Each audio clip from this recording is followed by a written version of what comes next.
Yo, what up? This is Hopsin repping Funk Volume, and you watching EmceeTV. Yeah. What's good? It's your boy, that motherfucker Steve, sitting down with Hopsin. Man, they just got it in at the House of Bricks here in Des Moines, man. We got a chance to catch up with my man, and we're gonna see what's cracking. Yeah. All right, man. So Hopsin, that's kind of a unique name, man. How did you get that? Well, it's my last name actually. You know, a lot of rappers tend to branch out and pick weird rap names, and I just wanted to keep it nice and simple, something that represented me. I changed the spelling of my name though. I won't tell you what the original is because I don't want you guys trying to Google me and shit and fuck my life up. But yeah, Hopsin is my last name though, and just wanted to keep it simple, raw, you know. That's what's good, man. So you've been in the hip hop game for a little bit, man. How were you first introduced to hip hop? You know, what I mean, what was the setting and whatnot? Well, when I got into hip hop, you know, the main rappers were like Slim Shady, Nelly, I say Ludacris, Missy Elliott. You know, they were all. It was a very creative point that hip hop was in, and that's when Hopsin branched out, and you know, I developed my skill, and I learned from a lot of those people who were out around.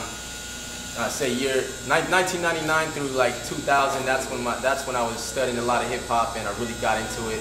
And you know, I listened to it every day. I was pretty much brainwashed by hip hop. You know, listening to D12 every day when I come home from school, and yeah, I just wanted to be like these rappers that I hear on the radio and stuff. And now, you know, now I'm here. I'm doing my own music, got my own career going on. So it's definitely a good feeling to know that I accomplished some goals in my life.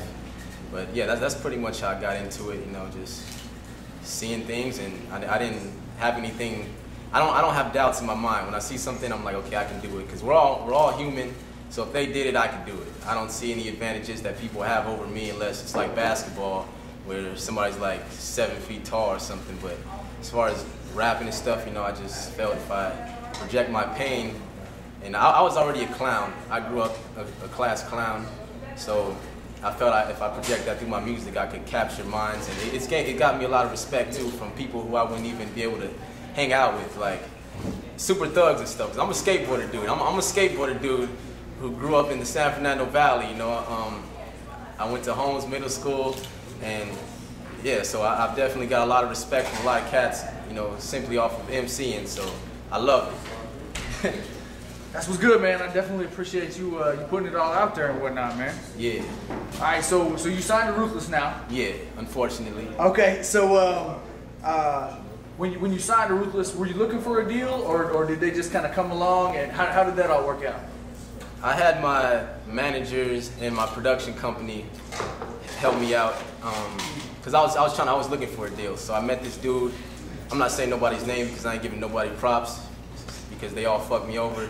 They know who they are, but yeah, they were helping me out at the time, trying to get me a deal. And you know, Tamika Wright was one of the people who heard my music, and you know, she called me in for a few meetings and sat me down and you know, asked me what I wanted to do and where I saw myself 5 years from now. And you know, I should have said chained down in a fucking chamber. Can't do shit. I wish I had gave her that answer, but yeah, unfortunately I was like, yeah, you know, I see myself as someone who changes the game, who's bringing Ruthless Records back, and you know, I love life. It's gonna be great, you know. I'm an MC trying to come up. We can do this, Tamika. She's like, yeah, we can do it, and I was like, yeah. She's like, yeah, and then we didn't do it, son. Shut down. But yeah, they, you know, my production company and management were reaching out to Ruthless and got me the interview. Sorry, I go off a lot. I'm wild. I just talk. I don't think before I talk. That's cool, dog, man. I definitely appreciate you, man. Let's lay it all out there. Let it go, man. I'm doing that. So, you're out on the Set in Stone tour right now with Stevie Stone. Yeah. You know what I mean? How's that been so far? Oh, it's been great. You know, it's a independent tour, and it goes to show that you don't really need a label to do shit like this. You know, you just gotta be focused and get your shit together and stay in contact with club promoters and all that, and yeah, you can make it happen. You know, they want to convince you that you can't do it without labels, but we're doing it. You know, we had a decent crowd tonight, and in the future there'll be a lot more decent crowds. So yeah, don't ever let these labels tell you that you can't do it, because you can. I sit at home in my basement all freaking day, and I'm here doing this with Stevie Stone. It's possible. Trust me. Just use your brain power, natural brain power. You'll get it. That's what's good, man. So I see on the credits for a lot of your music videos, it says you've directed and written a lot of them yourself. How did you get into that? I grew up on a lot of sets. I used to do extra work. I wanted to be an actor. I did a few acting things as well, but I was on sets a lot, like almost every day throughout my high school years, and I got to see how different directors, you know, set up lighting, how they use the camera, just all that Hollywood stuff. I didn't really know the professional language for it, but I just saw how they did it, how they put the camera, how it was supposed to be done. So I'm like, okay. I didn't plan on being like a director though, you know. I just wanted to rap, but then I couldn't find anybody to do music videos for me. And I found out my homie had a digital camera that actually shot videos. I was like, no way, I found that you could plug it into the computer through a USB and just upload the footage. And Windows Movie Maker was the first program that I used. I didn't really know how to use it, but it was kind of common sense. So I started, I was just messing around with it, I shot some little raw footage around my neighborhood and stuff of a song I did, and I got into the editing and learned how to use Windows Movie Maker. Then I advanced to a new program, which is Adobe Premiere and Adobe After Effects. And that's when things started really taking off as far as the directing goes. Those programs are hard to use though. You can't just jump into those and know how to do it. So thank God there's little 12-year-old kids who live in England who are posting up tutorials on YouTube. And that's how I learned. I mean, I spend like 10 hours a day just looking at those tutorials, learning how to do Dragon Ball Z, Kamehameha effects and all that stuff. All these effects. I'm learning how to do everything. So, because I didn't go to school either for it. I just do it all on my own. And yeah, thank God for YouTube. YouTube saved my life. Without YouTube, man, I'd be fucked over in life. YouTube saved my life. That is my college. That is my college. I'm on there all the time looking at tutorials. But yeah, I just picked it up that way. YouTube and doing extra work on sets. Central Casting, kiss my ass. You guys fired me. They're a company who hire background people to be in movies and stuff. Yeah, that was pointless. But kiss my ass anyway, Central Casting. Now I'm with you, man. That shit, tutorials all day on YouTube, man. Yeah. That's how I figured out all my CS5. So I'm with you 100%. Yeah. So okay, so on the track Raw, you know what I mean? It sounds like you got a lot of venting going on, man. You got a lot of stuff going on. Can you tell us a little bit about, you know, the thought process that went into that? Because obviously there's a lot going on there. Yeah. Well, since Tamika Wright is such a fuck up, I wrote the track last year, November last year, 2009. I knew I was gonna have to release it one day. I used that as my nuclear bomb. I'm like, okay, if she fucked me over, I'm going to put this out. So I made the track. I planned everything out. I'm like, okay, but my managers and my attorneys kept saying, you know, don't do anything stupid yet. Just wait. She's gonna make moves. It's a fucking year later. She hasn't spent one fucking dime on me. This is Ruthless Records, Eazy-E, and you're not spending a dime on me, the Mr. Dope MC, the guy who does his own videos, and you want to sleep on me? Like, okay. So I let it slide for a year. I'm just sitting there. My mom would always come in crying and stuff like, Marcus, when are we going to have rent? When are we going to do this? What are we going to do? And it just got to the point where I don't like seeing my mom cry. That's the worst thing, seeing my mom cry, especially when I know it's my fault that we're not paying rent because I'm a rapper and I'm sitting here in the basement. I'm like, oh, hell. And I know I could be making money, too, because there's 1,000 crazy motherfuckers who love my music who are willing to pay my rent for me, and I can't even make that money because Tamika wants to be a bitch. Like, fuck that. You ain't, like, it goes off. It's like, fuck a contract now. You fuck my life over. I'm starving. You can see my damn rib cage. Like, I'm starving. Like, I'm dying.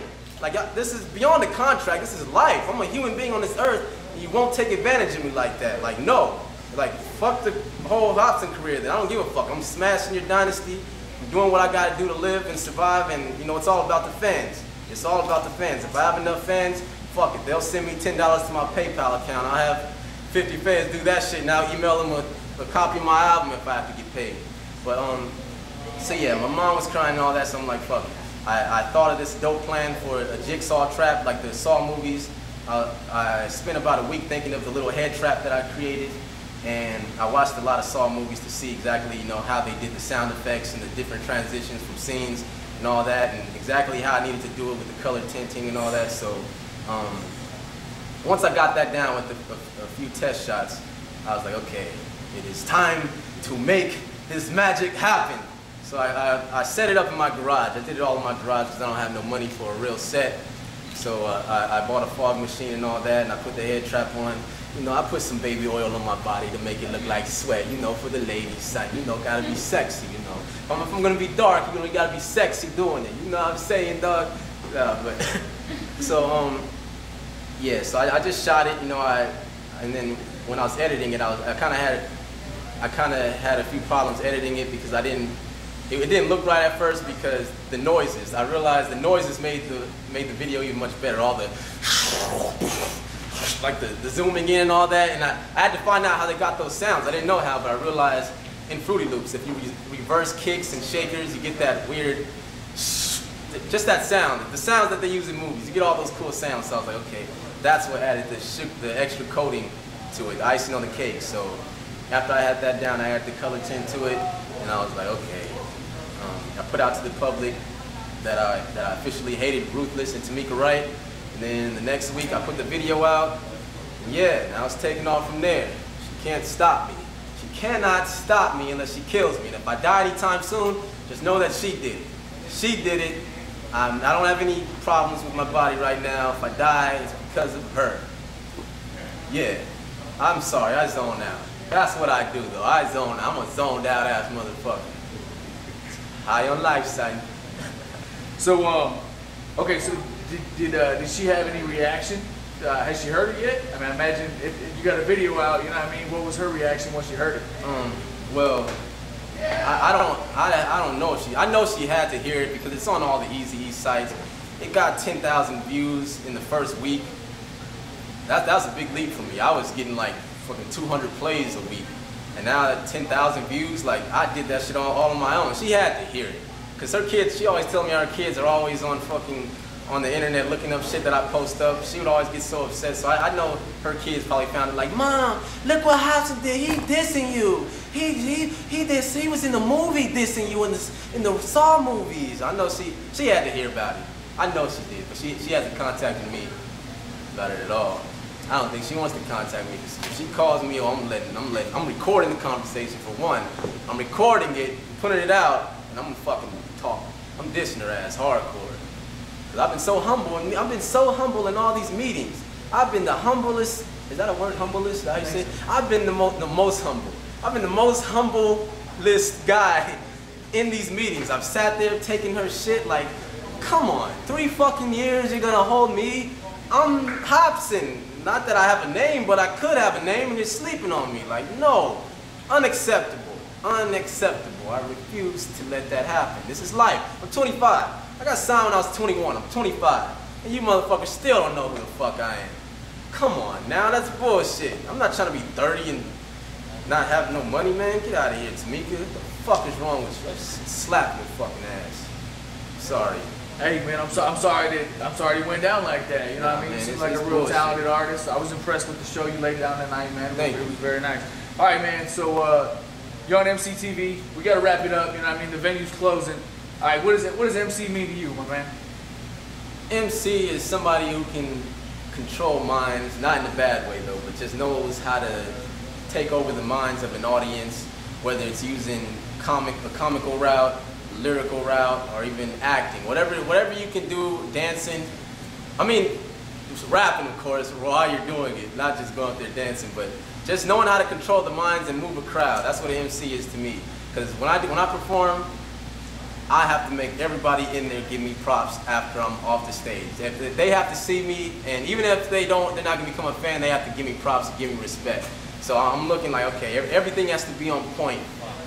I mean, from my opinion of an MC, from the movements you do on stage to how you project your voice to the faces you make while you're rapping, and even just not even aside from a performance, just through the track, you got to be able to reach out and really capture the audience by what you're doing, because that, I mean, some people only give you one shot. You know, if they hear a whack song and they don't hear the right energy, they're like, fuck that guy, I heard that guy, he's whack. Like, you gotta really. You gotta just grab their brain as soon as they pop on the track. You just gotta really just know how to capture their mind. And that's what it's about. That's what MC is to me. That's good, man. All right, so you're on EmceeTV. Can we get an exclusive, man? Can we get a Hot 16 real quick, or can we get a freestyle? Yeah. Well, here's the track. I mean, this track. 16 off of a song I got called Sag My Pants. You probably heard me spit it earlier, but I'm gonna spit it so you guys can really understand. Tamika. Alright. I'm probably the sickest motherfucker who don't get recognized. Eazy-E's wife's life, someone now jeopardized. She signed me and I was set aside for like 3.5 years. I don't think I remember why. I'm fucking dope and this is my reward. That's why I could then the $500 you signed me for. Easy's dead now, yeah, the label's finally yours. Too bad he never knew that you were just a grimy whore. You can't maintain what Eric built. I know he's in his grave turning like a Ferris wheel. Don't think you're cool just cause you inherit meals. Bitch, bear the skills. I'm Hopsin, I spit shit so unfair and real. I got some deep, dark issues within. All because you lied and tried to pretend you were friend. Fuck ruthless. Bitch, I'll never lend you a hand. And I'm gonna make sure nobody ever sign with you again. Bitch. Wow. Alright, my man. Well, I definitely appreciate you getting on EmceeTV, man. You no wrote problem, it down. Man. Thank you for having me. I appreciate it, man. We appreciate you, man. Thank you. It's your boy, that motherfucker Steve, Hopsin, checking in. Yeah. We holding it down, baby. Peace.